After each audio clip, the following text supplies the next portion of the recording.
Hi, my name is Dutywa, also known as Bhele Ka Langa. I'm a creative, a painter, abstract painter, and I'm a musician as well.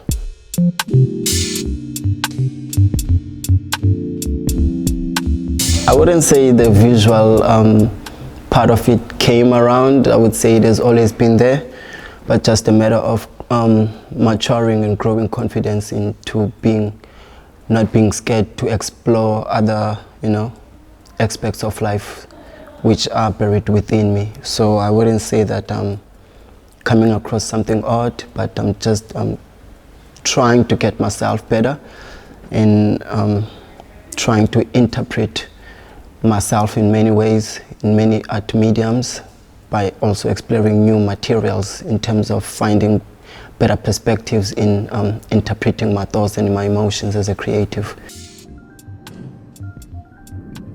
Currently, I would say currently, because it's only relevant that I speak of something that's happening now, I'm busy exploring landscapes, but my landscapes are in an abstract format. And umhlaba currently eSouth Africa uyathethisa, kwakudala wawuthethisa.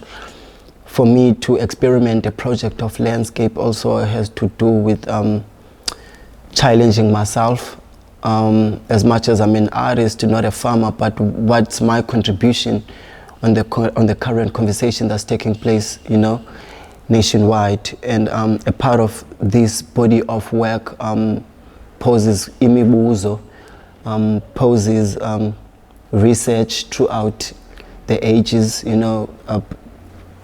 considering the concept of land, and the landscape itself being presented in a distorted format, because akukho peace, to be honest. One has land, one has no money, one has money, one has land, and the conflict in between, land being currency, and others thinking it's an old concept, we need to work for money, and others are using their land to generate money. So there's quite a lot that I'm unpacking, and I'm happy it's not tiring me, but rather than inspiring me to kill time in the most creative way ever. I studied art and design, and my major was photography, and I lost my camera a couple of years. And I thought this was, the death of a career that hasn't even started yet, only to find out that it was what I needed. As much as it made me emotionally unbalanced, as a creative, wanting to document something and finding yourself protesting only to crawl across resources, You might think it's time wasting, but however, it feeds as fuel within the fire inside, because I ended up 2 years ago traveling to Ekaya, Dutywa, and when I got there, because I had a fatigue and I was overwhelmed by the city, and it was just after COVID and so on. When I got there, I saw these, red soil landscapes, and abantu abathwele river, and I thought to myself, oh, these people are so backwards. That was the city in me speaking. I thought, yo. But time zone are we on?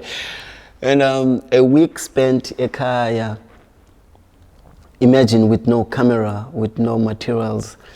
A part of me wanted to take this, aura and this fresh air and green grass and keep it inside me as remedy when I get back to the city, as part of coping mechanism, and be able to redeem myself.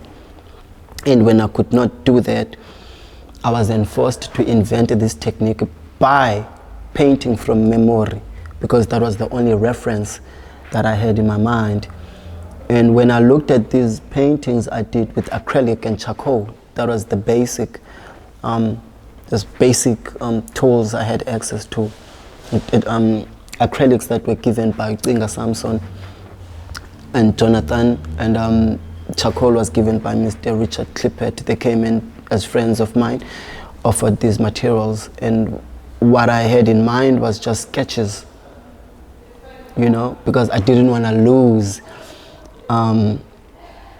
these scenes playing in my head of these native landscapes, which led to me building a concept of Sendilapha nje kuGatyane Ndungubani, and what is my relationship with this place, and why am I coming here when I'm feeling only overwhelmed, and how often should I be here? And before abazali bami bafike eGatyane babesuka phi, of which I discovered a whole lot of things that I knew but I couldn't prove. AmaMfengu sisuka kwaZulu, meaning 100 years ago abazali bami bebethetha isiZulu bengamaZulu, and 100 years later bangamaXhosa bathetha isiXhosa, but under the umbrella yobangamaMfengu. And when you understand the process, you get to a realization of, oh, it's one tribe adapting another tribe, and there's a difference in enslaving another tribe and adapting another tribe, you know, of which it's a beautiful concept when you see to it the culture that is involved, the language, because as much as amaMfengu, but you realize but it's Zulu words, and how so, you know. And it is such information for me that feeds my craft, you know, the identity, because identity is not a fixed concept. However, one is able to reference and get a better view and broaden perspectives with relating matters in life. Because now I'm in District 6, and the irony of being in District 6 is the same process my people went through like 100 years ago, having to be chased away by Ushak, and people in District 6 having to be chased away by white sharks, modern day Shaka Zulus. We know them, they are in suits and ties. So, you know, you walk around as a, you know, a human being, and you are able to link stories. Thank God I have the freedom of being unsigned. Thank God, because some information, you know, is supposed to, no, keep that. Every day is special, you know. I have a body of work that's coming, and I have a new man that I need to introduce to the people. It's part of Isintu, you know. You can't be a man and you speak to the people and nobody knows you, and people don't know Bhele Ka Langa. I came from LSP to Bhele Ka Langa. LSP, it's 3 alphabets, meaning Lindisipo, but Lindisipo was the child. Bhele Ka Langa is the man that was groomed out of the child. And now I introduce myself as Bhele Ka Langa, because esintwini you reference whom you come from or where you come from.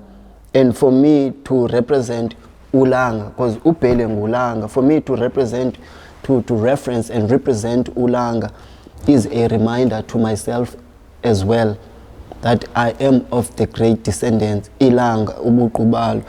And having to tell that story before my story is also an act of appreciation.